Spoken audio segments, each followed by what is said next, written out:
Hey everybody, I'm David with Bolivar Live, and we've got a special guest today, Terri Leo Wilson, state representative, that has really helped Bolivar since she's been in office. And you're in your second term. Yeah, I'm halfway through my second term. Let me give you an instance. Burl hit the Monday after July 4th in 2024. We needed to get gas down here, and I had one question I needed answered, and I called Terri probably 10 or 11 o'clock in the morning. She answers her phone, but in the process says, David, I'll try and get an answer for you as quick as I can, but I don't have a house with a roof on it, and so we're trying to get it taken care of too. And within a couple hours, she called me back with the answer I needed. That's the kind of person, and I want to say thank you. You're welcome. Because most people during Burl, man, they wanted to take care of their stuff and not worry, but you were worried about the people on Bolivar Peninsula and us getting gas. And, you know, Terri helped us, Mays Middleton, Brandon Creighton, all of us, Brad, Keith, and myself, had different people that we called and talked to help us get through that. Energy did a phenomenal job. They did. But let's talk about where you've been and where you're going, because you've done some great work, got some bills pushed through, moved, but you've got a list you're going to work on. Yes. So let's talk about where you've been and what Okay. you've done.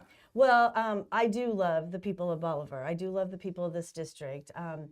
Dave and I had moved here with the intention of retiring and traveling the world. That didn't happen. No, but we've always been very politically active. And so we've done a lot, mostly in a volunteer capacity. We show up at school board meetings and city councils, and we argue for the people and argue against property tax rate increases and all of those things that you just do when you want to be a good citizen and have a good community. Well, you had a teaching career. Yes. 30 years? 38. 38 years. Yes. And so that was our vision. We were like, okay, let's just don't tell anyone who we are. Let's just, do this.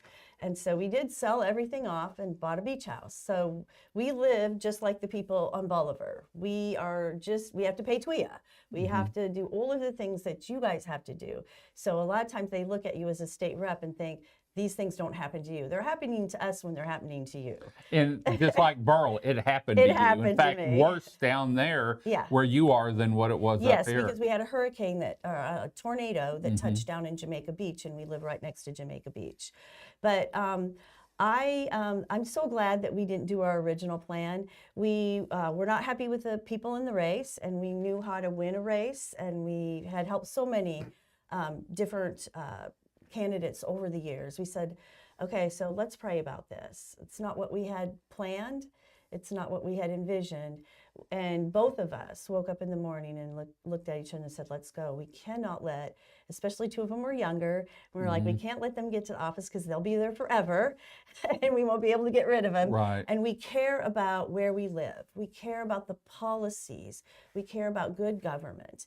And so, but in the process, we also figured out that in our retirement, we will now have built up rich friendships with you and the people of Bolivar, the people of Chambers and Galveston, that we never would have had we not done that. And isn't that the stuff of life anyway? You know, one of the things you did was the shrimp bill. Yes. I call it the shrimp bill. Man, that's a big impact on Bolivar, because there's seafood families. In fact, my wife works for Milt Seafood, and so seafood families here, Galveston, but just everything. And it's funny, whenever I was reading through that when it all first started, I was like, man, I can remember going to a restaurant in Houston somewhere, and my wife always asked, is this fresh shrimp? Yeah. Yes. And we took a bite, and I said, Chris, this ain't fresh. This may be fresh out of wherever, but this thing, and that's a big thing. It is a big thing, especially for Galveston and Bolivar Peninsula, because we are tourism destinations. And people from all over come here to have Gulf Coast seafood and Gulf Coast shrimp. And it is inherently unfair also to the restaurateurs like Stingery that does it correctly and is, and there's others as well over here. But I'm just using that as an example because they are paying more and because it costs more to harvest shrimp than growing them in a pond with chemicals in India. And so it was a multifaceted problem, but I just enjoyed watching all the shrimp boats, come in front of my house back and forth. And I think they're beautiful. And I started noticing they were disappearing. So I went down to the docks in Galveston and started asking questions and realizing that they were losing boats that were in their, fourth, third generation boats. And that was their way of life. And it impacted me because I grew up in a small town, in a farming community. And when I went off to college and came home, that was the time of Farm Aid. You would see your friends that was their way of life. Everything. They sold their farms.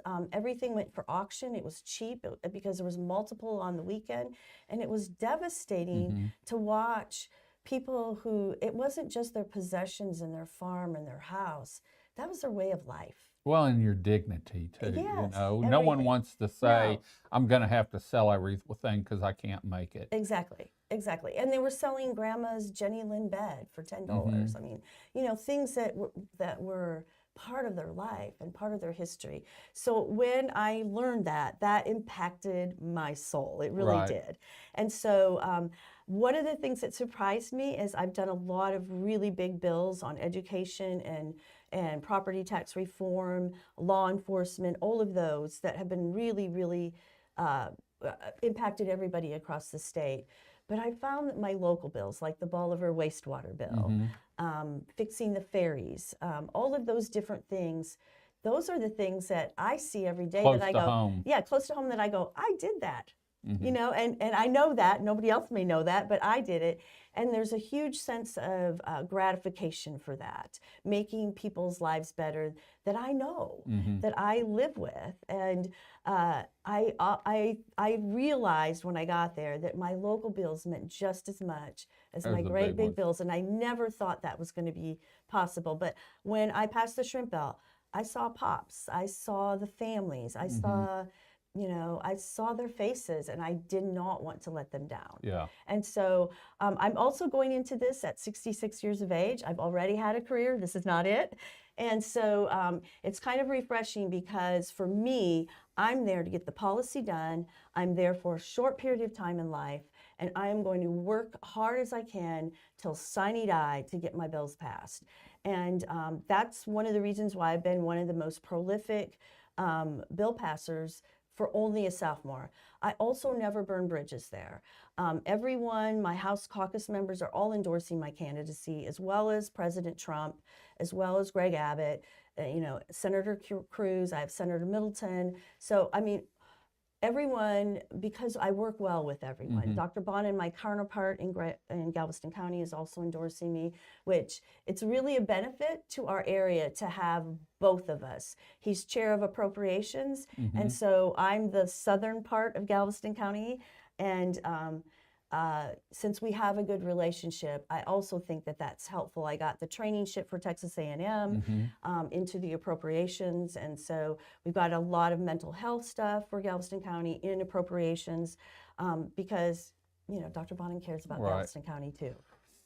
Let's talk about some of the things you're going to work for. Okay. I know you've got some things on your agenda over the next couple years. Yes. I think one of the things that impacts us most here on the coast is property taxes. I mean, across the state, that's probably the number one issue that you hear voters talking about. And just so you know, I did vote for SB 2, all of the property tax relief bills. Don't believe all the negative campaigning that happens in every race. And some people don't mind lying. I don't mind you attacking me on a record that I actually had.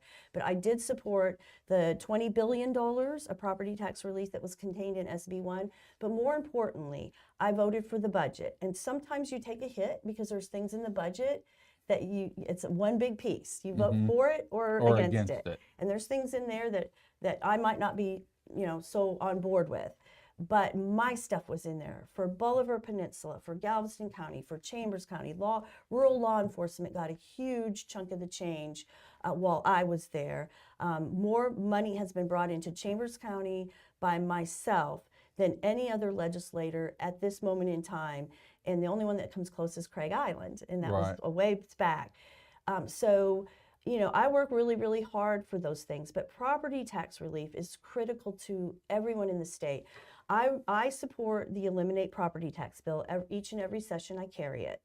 My plan, and the governor has announced that he is part of this plan now. So I'm really optimistic. I had 7 co-authors the first session. Then I went to 23 last session. You know, we were building it up.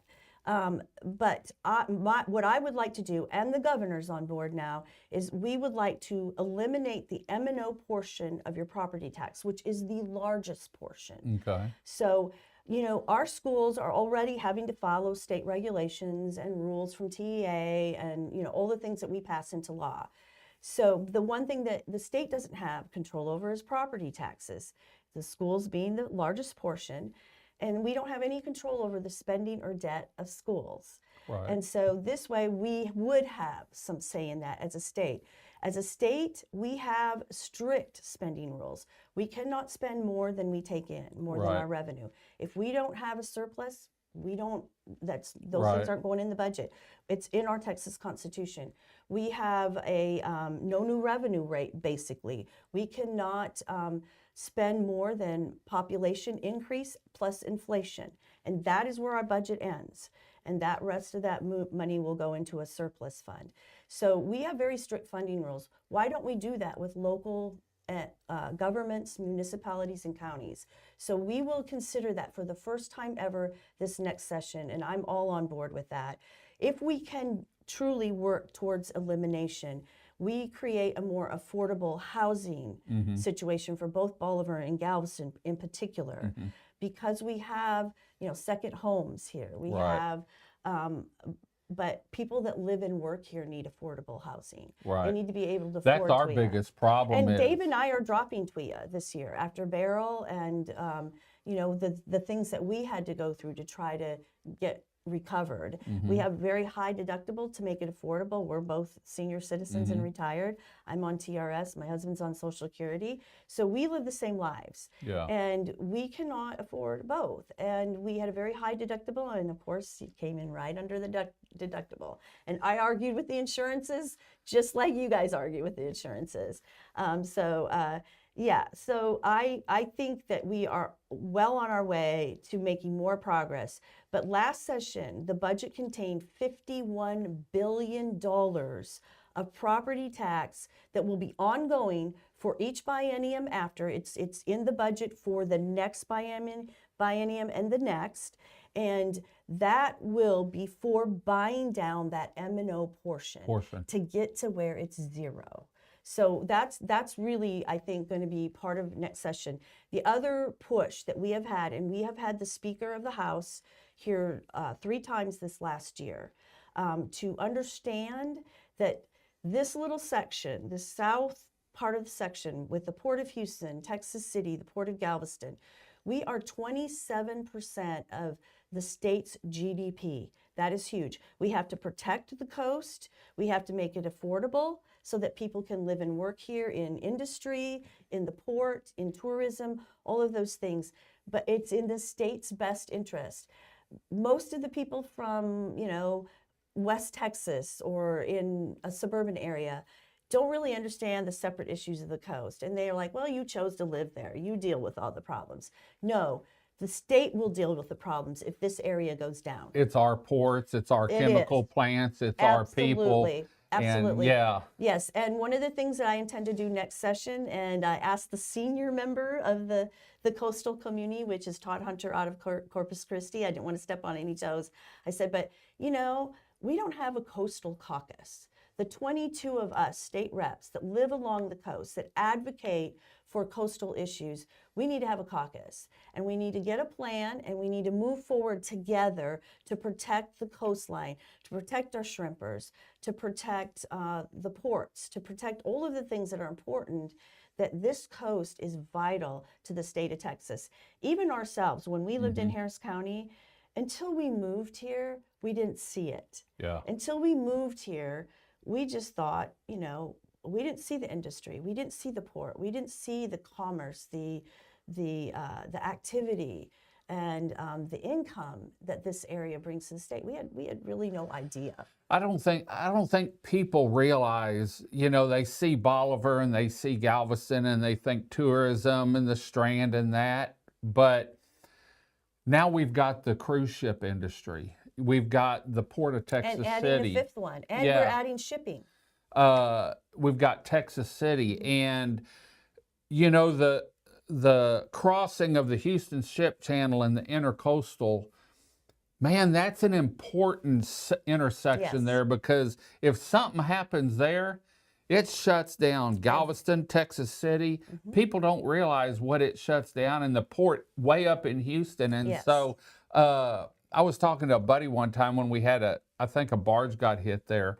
Yes. And I said, man, y'all don't understand what that one intersection does and what Billions Bolivar of and dollars Galveston. Oh, yeah. for the state of Texas. Yes, and I had the same argument just last month. It took me a day to resolve, but I resolved it. I got to the top of TxDOT, but they were going to, and it needed repairing, it needed maintenance, but they were, instead of having a true stakeholder meeting with the port and with UTMB and all of the things that are on Harbor Side Drive, they were just going to shut down 2 lanes to repair it. I'm like, and then what results in that long repair is you can't have any heavy load cargo. I was like, you can't tell a ship coming in here from Indonesia go back home. Like, Yeah. this doesn't happen. This is, we cannot do it this way. So by the end of the day, we had a different application shutting down one lane for less of time.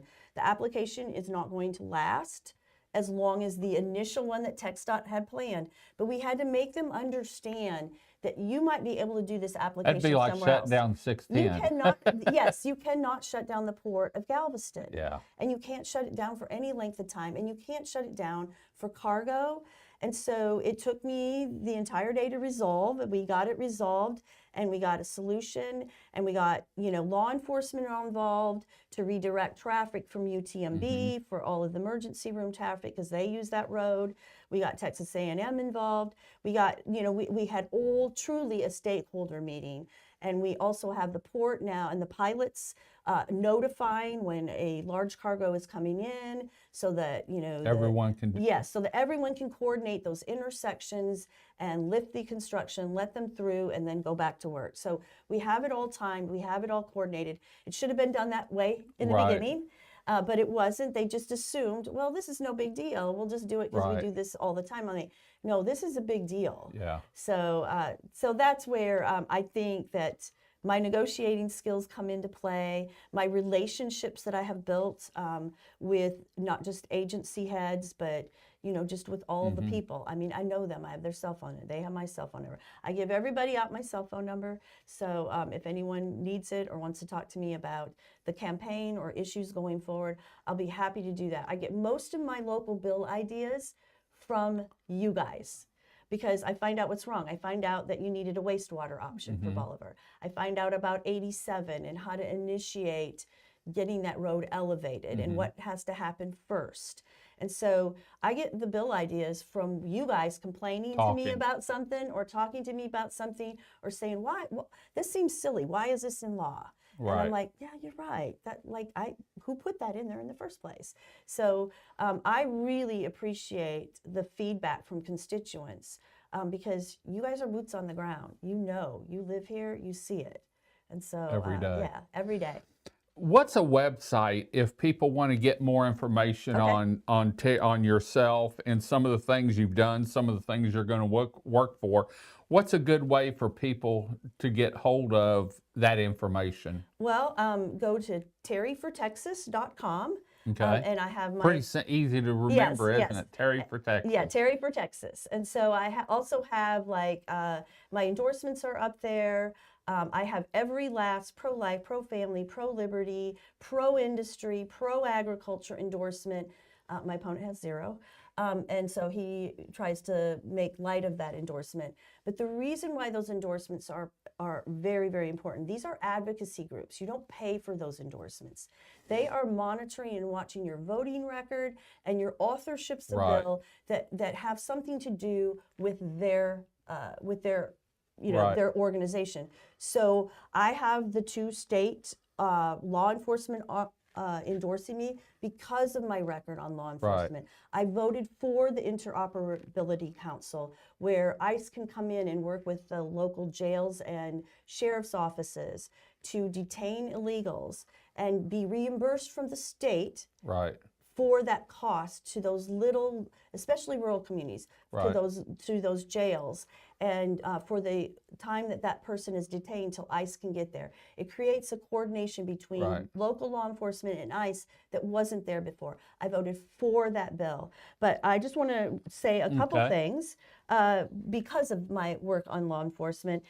This one is from the Combined Law Enforcement Association, and it says, "We are the largest police organization. We have a reputation of fighting hard on the side of Texas law enforcement. We believe that you have similar courage to come to Austin and make a difference for the public that we protect. The brave and courageous men and women of Texas law enforcement deserve representation, advocacy, and results that they count on, and it's with pride that we endorse your campaign." For State Representative, House District 23. This one is from DPS, the State Troopers Officers Association. Our organization proudly represents the dedicated men and women of the Texas Department of Public Safety, including troopers, rangers, agents, officers, forensic scientists. Throughout your tenure, you have demonstrated steadfast leadership and deep commitment to our law enforcement community. Our advocacy for policies that strengthen public safety and support officers in the line of duty has had a meaningful difference to our members and our citizens we serve. And so, I have had their backs. So don't believe the things that you have heard or read, Right. or, all of this stuff that goes on with nasty campaigns that are run with foreign outside money.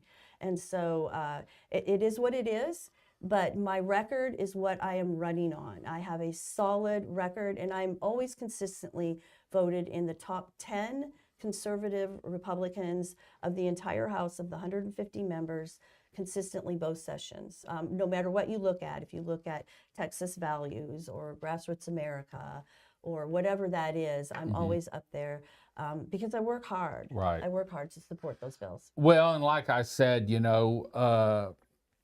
I don't keep up with a lot of politics, but I know what she's done for Bolivar. And there's been several times I've called her and said, "Hey, any chance of y'all coming over here? We can meet, maybe have lunch and talk about some issues that we have over here with myself and Brad and Keith." And we've always worked a schedule into where she could get over here and talk to us just like today. So, well, for more information on Terri, make sure you check out her website and read up on everything, terrifortexas.com. I just want to say thank you from Team Bolivar and for everything you've done for Bolivar Peninsula. It's been my pleasure, and it's been my honor to serve you. I'd love to have your vote. I'd love to serve you some more. And, the rest is in God's hands, but we will work hard for Bolivar just as we have. I have a track record of doing so. And so, you stick with the horse that got you to the whatever Don't it fix is. the wheel. Yeah, okay, that's what it is. Yeah, don't fix what's not broke. Well, we're going to head on out. Once again, I'm David with Bolivar Live. Until next time, y'all have a great day, great week. Come see us. God bless, and bye-bye. Thank you so much. Video equipment is sponsored by Crystal Beach Decor and More, located at 1959 Highway 87 in Crystal Beach, Texas, and Beachy Beatnik Boutique and Jewelry, located at 970 Surfside and Highway 87 in Crystal Beach, Texas. Thank you to these two businesses for being our 2025 video equipment sponsor for Bolivar Live.